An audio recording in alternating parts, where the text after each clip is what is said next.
CapCut দিয়ে voice editing. একটি audio ভিডিওর জন্য কতটুকু গুরুত্বপূর্ণ তা আমরা সবাই জানি। অডিও ছাড়া একটি ভিডিও সম্পূর্ণ বেকার লাগে।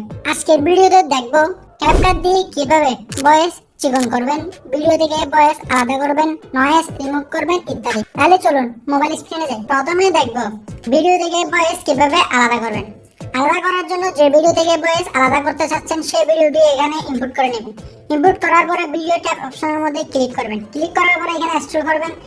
স্ক্রল করার পরে এখানে যাবেন। এখানে যাওয়ার পরে এখানে দেখতে পাচ্ছেন এক্সট্রাক্ট অডিও নামে একটা অপশন দেখাচ্ছে।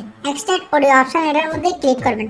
এটার মধ্যে ক্লিক করার কিছুক্ষণ পরে দেখতে পাচ্ছেন আপনার ভিডিও থেকে অডিওটি সম্পূর্ণভাবে আলাদা হয়ে চলে এসেছে। কিভাবে আপনি আপনার অডিও থেকে নয়েজ রিডাকশন করবেন এটার জন্য আপনারা অডিও অপশনের মধ্যে ক্লিক করবেন। অডিও ফাইলের মধ্যে ক্লিক করার পরে এখানে দেখতে পাচ্ছেন অনেক অপশন দেখাবে। এখানের মধ্যে আমরা একদম সর্বলাস্টে চলে যাব।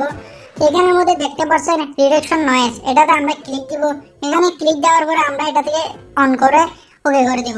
তো ওকে করে দেওয়ার পরে এখানে আপনাদের যে অডিওটি থাকবে অথবা ভয়েস ওভারটি থাকবে এটাতে সম্পূর্ণ রিডাকশন নয়েজ চলে যাবে, মানে বাড়তি যে সাউন্ডগুলো ছিল সবগুলো চলে যাবে। তো অপশন হচ্ছে যে এখানে স্পিড দিয়ে আপনারা ভলিউম এটাকে বাড়িয়ে কমিয়ে নিতে পারবেন। বিটস দিয়ে আপনারা চাইলে বিট দিয়ে আপনারা কিছু সময় বাড়াতে পারবেন, কিছু সময় কমাতে পারবেন।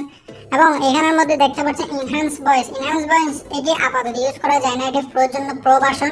তো এখানের মধ্যে দেখতে পাচ্ছেন অডিও ইফেক্টের মধ্যে আপনারা ক্লিক করে আপনারা কয়েকটা অডিও ফাইল পাবেন। এটা দিয়ে আপনারা ভয়েস চিকন করতে পারবেন, ইউ করতে পারবেন এবং বিভিন্ন ফাংশন রয়েছে এগুলো আপনারা সেটিংগুলো নিজেদের মতো করে সেট করে নিতে পারেন।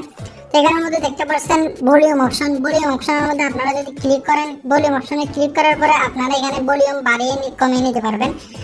স্পিড অপশন দিয়ে আপনারা এখানের মধ্যে অডিওগুলো আপনারা কাট করতে পারবেন। দেখতে পাচ্ছেন অডিওগুলো আপনারা কাট করতে পারবেন।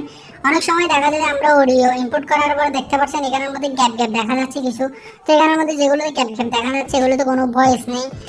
তো ঠিক আছে, তো এখানের মধ্যে আপনারা যে স্প্লিট অপশন আছে স্প্লিট অপশনে এরকম যদি ক্লিক করেন, ক্লিক করে এরকম ক্লিক করার পরে এখানের মধ্যে যে এক্সট্রা ফাইলটা অডিওটা আছে মানে যেখানের মধ্যে ভয়েস দেওয়া হয়নি এখানের মধ্যে আপনারা ক্লিক করবেন। ক্লিক করার পরে এখানে দেখতে পাচ্ছেন আলাদা একটা ফাইল হয়ে গেছে। তো এটা আমরা কি করবো, ডিলিট করে দেবো। ডিলিট করে আমরা এরকম এটা টেনে নিয়ে আসবো। তাহলে দেখতে পাচ্ছেন যে অডিওটা একদম পাশাপাশি হয়ে গেছে। তখন আর অডিওতে তেমন বাজে ধরনের দেখাবে না।